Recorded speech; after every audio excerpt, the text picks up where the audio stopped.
नमस्कार दर्शक बंधु शुभ सकाळ आज हूँ सेप्टेम्बर 1 तारिख सोमवार। आज रही आपण देश विदेश राज्यर कि गुरुत्वपूर्ण खबर। तो खबर देखा पूर्व आपको गोटे छोटिया अनुरोध भिडियो शेष पर्यटन देखो। खबर भल लगे निश्चय लाइक करेंगे, चैनल नुआ थे सब्सक्राइब करने को भूलें ना। तेज चलूँ जाना कौन रही पूरा दिन खबर। एणिकी व्हाट्सएप रे बुकिंग करहब आम बस टिकेट लोकों को भेटिदेवे मुख्यमंत्री। तेबे WhatsApp रे अधिक व्यवहार जोगु रूट पक्षरु एक निष्पत्ति निया जायछि। आम बस पे आरंभ करा जाऊ WhatsApp रे टिकट बुकिंग व्यवस्था। स्वायत्त शासन अवसर रे मुख्यमंत्री एही सेवार शुभारंभ करिवे। ଏହା ସହ डिजिटल टिकट क्रेताଙ୍କୁ ମଧ୍ୟ टिकट मूल्य ରେ रिहाती दिया जिवो।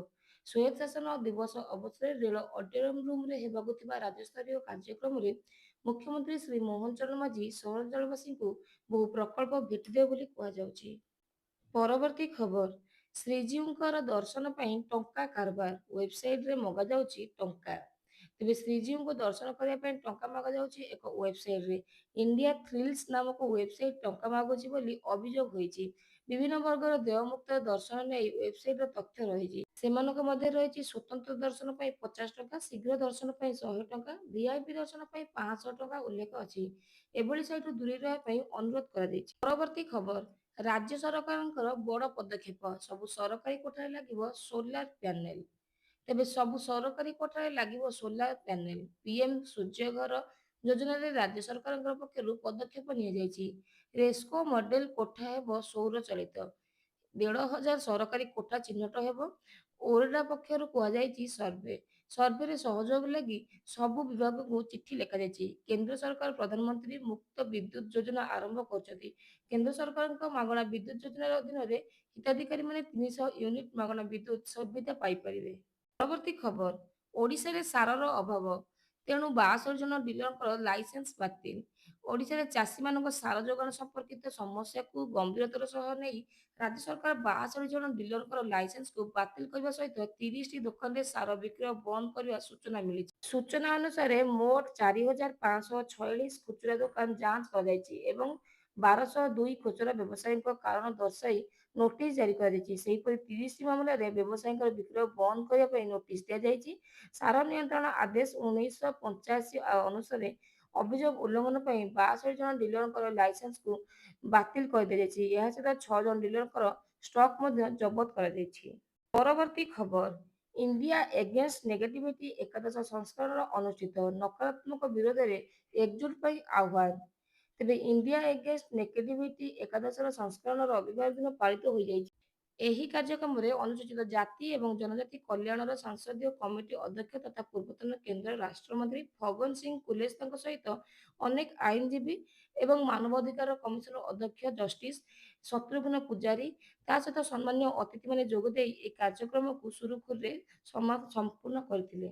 ପରବର୍ତ୍ତୀ ଖବର ଭାରତ ମାତା କି ଜୟ ଏବଂ ବନ୍ଦେ ମାତରମ୍ ଧ୍ୱନିରେ ପ୍ରକମ୍ପିତ ହେଲା ଚୀନ। ପ୍ରଧାନମନ୍ତ୍ରୀ ଚୀନରେ ପହଞ୍ଚି ସାରିଛନ୍ତି। ଗତ 7 ବର୍ଷ ପରେ ଏହା ତାଙ୍କର ପ୍ରଥମ ଚୀନ ଗସ୍ତ। ପୂର୍ବରୁ 2018ରେ ପ୍ରଧାନମନ୍ତ୍ରୀ ମୋଦି ଚୀନ ଗସ୍ତ କରିଥିଲେ, ଯେଉଁଠାରେ କି ସେ ରାଷ୍ଟ୍ରପତି ସି ଜିନପିଙ୍ଗଙ୍କ ସହ ଦ୍ୱିପକ୍ଷୀୟ ବୈଠକ ମଧ୍ୟ କରିଥିଲେ। ଏଥର ସେ 31 ଅଗଷ୍ଟ ଏବଂ 1 ସେପ୍ଟେମ୍ବରରେ ଅନୁଷ୍ଠିତ ହେବାକୁ ଥିବା ସାଂଘାଇ ସହଯୋଗ ସଂଗଠନ ବାର୍ଷିକ ଶିଖର ସମ୍ମିଳନୀରେ ଅଂଶଗ୍ରହଣ କରିବା ପାଇଁ ଚୀନ ଆସିଛନ୍ତି। ପରବର୍ତ୍ତୀ ଖବର ହିମାଚଳରେ ପ୍ରକୃତିର ପ୍ରକୋପ ଜାରି 320 ଜଣଙ୍କ ମୃତ୍ୟୁ ବନ୍ୟା ଏବଂ ଭୂସ୍ଖଳନ ଯୋଗୁଁ 839ଟି ରାସ୍ତା ବନ୍ଦ। ତେବେ ହିମାଚଳରେ ନଦୀଗୁଡ଼ିକ ଭୟଙ୍କର ରୂପ ଧାରଣ କରିଛି। ପ୍ରବଳ ବର୍ଷା ଏବଂ ଭୂସ୍ଖଳନ ଯୋଗୁଁ ରାଜ୍ୟର ପରିସ୍ଥିତି ଖରାପ ହେବାରେ ଲାଗିଛି। ପ୍ରବଳ ବର୍ଷା ପ୍ରଭାବରେ ହିମାଚଳ ପ୍ରଦେଶର ରାସ୍ତାଘାଟ ଖରାପ ଭାବରେ ପ୍ରଭାବିତ ହେଉଛି। ଏନେଇ ଦିନକୁ ଦିନ ମୃତ୍ୟୁ ସଂଖ୍ୟା ବୃଦ୍ଧି ପାଉଛି। ପରବର୍ତ୍ତୀ ଖବର ଉଡ଼ାଣ ଭରିବା ମାତ୍ରେ ଏୟାର ଇଣ୍ଡିଆ ବିମାନ ଇଞ୍ଜିନରେ ଲାଗିଲା ନିଆଁ, ତୁରନ୍ତ କରାଗଲା ଜରୁରୀକାଳୀନ ଅବତରଣ। ତେବେ ଦିଲ୍ଲୀରୁ ଇନ୍ଦୋର ଯାଉଥିବା ଏୟାର ଇଣ୍ଡିଆ ବିମାନରେ ନିଆଁ ଲାଗିଥିଲା। ଦିଲ୍ଲୀରୁ ଇନ୍ଦୋର ଯାଉଥିବା ଏୟାର ଇଣ୍ଡିଆ ଫ୍ଲାଇଟ୍ AI 2913 ଉଡ଼ାଣ ଆରମ୍ଭ ହେବାର କିଛି ସମୟ ପରେ ଦିଲ୍ଲୀ ଫେରିବାକୁ ପଡ଼ିଥିଲା। ବିମାନର କକପିଟକୁ ଡାହାଣରୁ ଇଞ୍ଜିନରେ ନିଆଁ ଲାଗିବାର ସଂକେତ ପାଇଥିଲା, ଯାହାପରେ ଇଞ୍ଜିନକୁ ବନ୍ଦ କରିଦିଆଯାଇଥିଲା ଏବଂ ବିମାନଟିକୁ ନିରାପଦରେ ଦିଲ୍ଲୀ ବିମାନବନ୍ଦରରେ ଅବତରଣ କରାଯାଇଥିଲା। ପରବର୍ତ୍ତୀ ଖବର ସଙ୍ଗୀତ ନିର୍ଦ୍ଦେଶକ ଓ ଗାୟକ ଅଭିଜିତ ମଜୁମଦାର ଅସୁସ୍ଥ, ଘରୋଇ ହସ୍ପିଟାଲରେ ଭର୍ତ୍ତି। ଅଭିଜିତ ମଜୁମଦାର ଅସୁସ୍ଥ ଅଛନ୍ତି। ଅଲିଉଡର ପ୍ରଖ୍ୟାତ ସଙ୍ଗୀତ ନିର୍ଦ୍ଦେଶକ ଏବଂ ଗାୟକ ଅଭିଜିତ ମଜୁମଦାର ଅସୁସ୍ଥ, ଯାହାପରେ ତାଙ୍କୁ କଟକସ୍ଥିତ ଏକ ଘରୋଇ ହସ୍ପିଟାଲରେ ଭର୍ତ୍ତି କରାଯାଇଛି। ବର୍ତ୍ତମାନ ତାଙ୍କ ଚିକିତ୍ସା ଜାରି ରହିଥିବା କଥା ସୂଚନା ମିଳିଛି। ପରବର୍ତ୍ତୀ ଖବର ସ୍ୱାୟତ୍ତ ଶାସନ ଦିବସରେ ରାଜ୍ୟ ସରକାରଙ୍କର ବଡ଼ ଭେଟି 7ଟି ମ୍ୟୁନିସିପାଲିଟି ଏବଂ 16 ଏନ୍ଏସିକୁ ମିଳିବ ମାନ୍ୟତା। ସ୍ୱାୟତ୍ତ ଶାସନ ଦିବସରେ ମୁଖ୍ୟମନ୍ତ୍ରୀ ମୋହନ ଚରଣ ମାଝୀ ବଡ଼ ଘୋଷଣା କରିଛନ୍ତି 7ଟି ନୂଆ ମ୍ୟୁନିସିପାଲିଟି ଏବଂ 16ଟି ନୂଆ ଏନ୍ଏସିକୁ ମିଳିବ ମାନ୍ୟତା।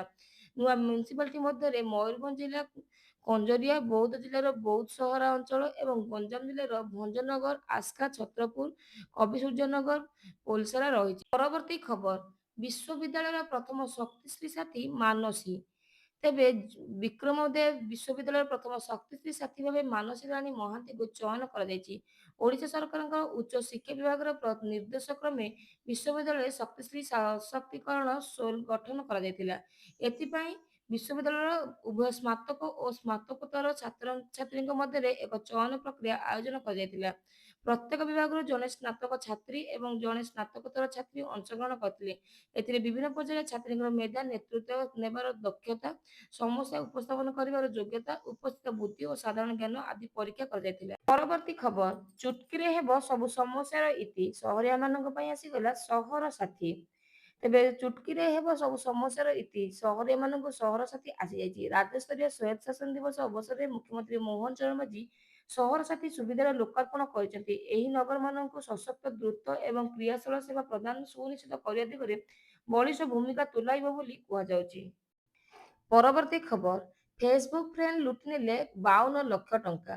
ଲୋଭ ଦେଖାଇ ଖାଲି କରିଦେଲେ ଆକାଉଣ୍ଟ।